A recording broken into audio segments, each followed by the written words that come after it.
Today we are going to start bronchial asthma, the third category of COPD. In definition, you have to learn three words: reversible bronchoconstriction of conducting airways, inflammation, and along with increased mucus secretion by type 1 hypersensitivity due to variety of stimulus. By remembering these three things, you will remember the definition: reversible bronchoconstriction, inflammation, and mucus secretion. Genetic basis: chromosome 5q, Adam 33, high IgE, YKL 40. Classification: extrinsic and intrinsic asthma. You have to remember that extrinsic asthma is immune mediated, that is initiated by type 1 hypersensitivity reaction induced by exposure to antigen, that is extrinsic. Whereas intrinsic is non-immune mediated. It can be induced by aspirin, pulmonary infection, physiological stress, exercise, and SO2.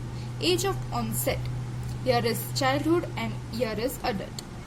Family history: commonly present, absent. Atopy: present, absent. Allergens: present, absent. Drug hypersensitivity: none, present.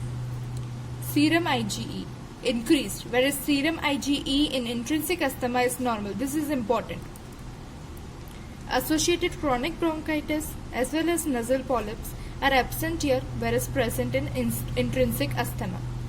Emphysema: unusual, common. Further divided into three types: atopic, occupational, and allergic bronchopulmonary aspergillosis. In atopic, it is common in first 2 decades of life. Serum IgE is increased, eosinophilia occurs, and family history is present. It is believed to be driven by CD4 plus T cells. In allergic bronchopulmonary aspergillosis, there is bronchial colonization with aspergillus and followed by IgE antibody. Pathogenesis: there is increased airway reactivity to a variety of stimuli as well as increased sensitivity to bronchoconstrictive agents. There are two mechanisms: immediate stage of allergic asthma mechanism as well as late stage of allergic asthma mechanism. Okay, immediate stage begins after 30 to 60 minutes of inhalation of antigen, whereas late stage occurs followed 4 to 8 hours by the late phase. In immediate stage of allergic asthma, there is hypersensitivity reaction, that is type 1 hypersensitivity reaction. On exposure to the extrinsic antigen, there is sensitization of CD4 T cells of Th2 type. Basically, Th2 response occurs, and that releases interleukins: interleukin 4, interleukin 5, and interleukin 13.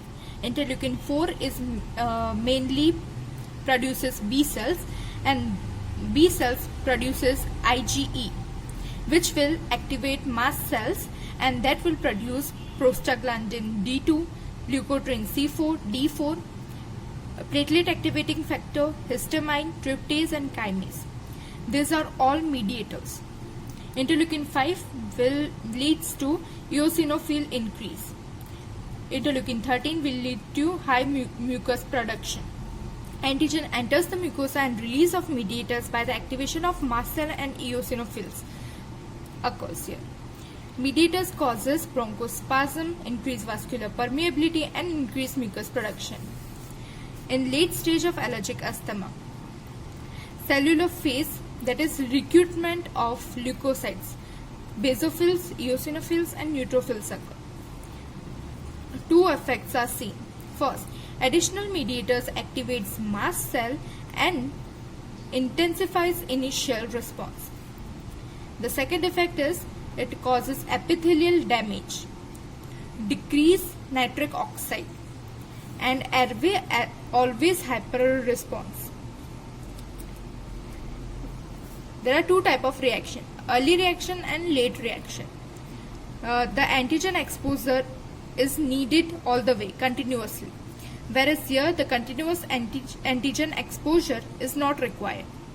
The mediators: LT, C4, D4, E4, prostaglandin D2, E2, F2, histamine, platelet activating factor, histamine, tryptase, and kinase. These mediators are basically the immediate stage of allergic asthma mediators. released by the mast cell.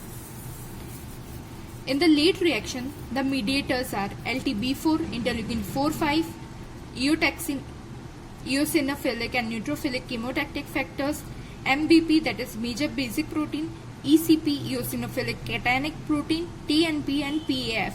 These mediators are very, very important. You have to remember all these mediators of late reaction. Eosinophil peroxidase causes tissue damage through oxidative stress. And eosinophil can amplify and sustain inflammatory response without additional exposure to triggering antigen. The mechanism is eutaxin. Potent chemokine in bronchial epidermal cells, macrophage and smooth muscle airways. Accumulated eosinophils produces MBP and ECP that is directly toxic to the epithelium. We will continue our further part in our next video. The link is given below.